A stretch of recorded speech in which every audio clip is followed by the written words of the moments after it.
Happy Tuesday, everybody. Happy day 37. So our thought for today, I was very excited when I came across this. Joey on cue, every time we start the video, she's sleeping and then she runs through the video.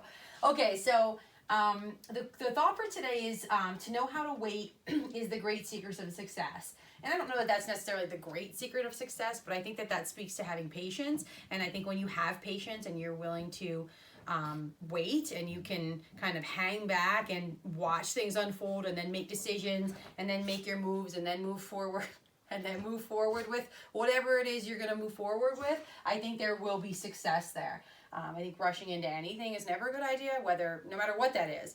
So just kind of think about that and think about patience and having patience with yourself and with the world around you, however big or small that is for you right now. Okay, so our warm-up is going to be 4 times 3. You're going to do 5 bend extend. You're going to do 30 seconds at some type of child pose, the left, the right, the center, and you're going to do 3 inchworms and a push-up. So the bend extend right here, over, reach back, up, eyes up, arms back, hold for a second or 2, and then again. Right, the child's pose, you're going to be down on the ground. And remember, for this, you can reach out in front of you or relax your hips back, reach out in front of you here, hold it. You can go over to the left or you can go over to the right. Nice long stretch down the side of that body if you're going to the left or the right. And you have 4 rounds, you can mix it up. And then my inchworms, right, my palms are flat. That's really important. Get a nice wrist stretch in. Walk out, down, up for my push-up. Then I'm going to walk my hands back. I can stand up at the end of every one or go right into the next one. That's for 3, 4 times through. Kettlebell complex. What I'm looking for the kettlebell complex today is the idea with this is that each round is done unbroken, with a short rest at the end of each, and then you start back again. The numbers are fairly low.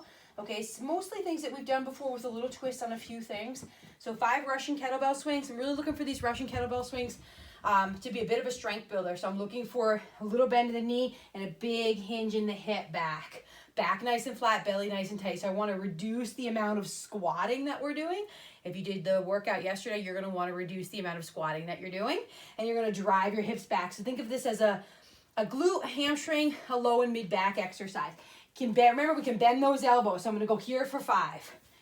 Right? Here.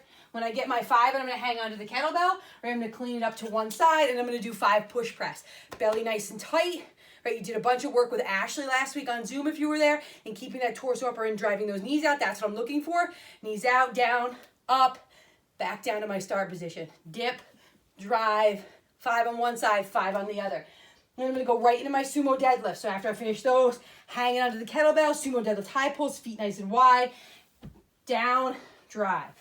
Touch the ground and drive. Once I finish with those, the kettlebell's going to go on the ground.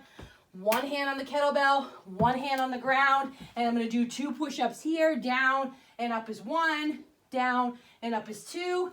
I'm going to walk myself to the other side, and then I'm going to do another 2 push-ups here.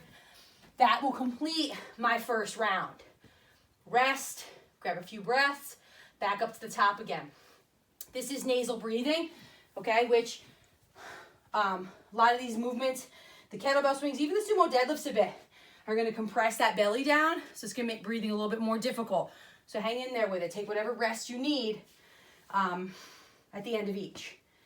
We're going to go conditioning. We're going to do 2-round buy-in of 15 pike ups and 10 squat thrusts plus a jump. Okay, and I really want you to exaggerate the jump here. So my buy-in, right? Buy-in means I only do this once. Once I complete the pike ups and the squat thrusts, then I move on to my other work. Pike ups, we're going to do them in this manner today. Remember, we've done these in class before. Toes pointed, active legs. My hands are out in front of me, right? The further in front my hands are, the more difficult this is going to be here. And I'm going to go up and down for 15. Okay, some of you might be thinking, Ellie, that's not going to happen. Then you do individual legs, right? I do 7 on one side, and then I do 7 on the other side. Okay? Remember, the goal here is to not rock back. Right, you're using those hip flexors, those quads, right, to lift your leg up off the ground. Those lower abs a little engaged. So you're really working that. It's a difficult move for 15. This isn't going to be fast. Then you're going to do your squat thrust. Squat thrust is a burpee without laying myself on the ground. Jump out, jump in, and then I want a vertical jump. Be aware of your ceiling height, right? Out, belly tight, no sagging. Out, in, up, okay? That's for 10. So 2 rounds of 15 and 10. Once you finish that, that's no longer We don't consider that, we don't take that into account anymore. Then we go to 10 rounds here.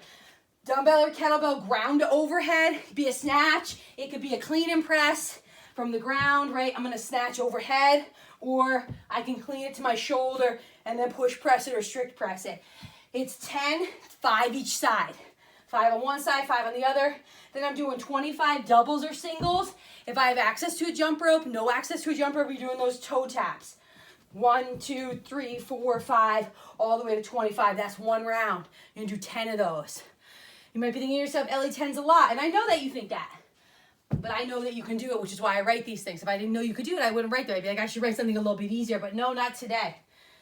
I just want to say one last thing that makes my heart so happy. Well, you all know that I love to be without shoes. I feel like they're prisons for the feet. It makes me so happy to see how many of you on Zoom, and I'm hoping those that don't see on Zoom at home are like, you're at home, so you're a little casual, so you're working out without shoes on. It's like the best thing ever. It's great for your feet. It's great for your ankles. It's great for your legs. It's so just good for the soul to be without shoes on, and I'm loving how many of you are without shoes. Someone even kicked their shoes off today, and I was just like, just throw them out. Don't cage those babies in.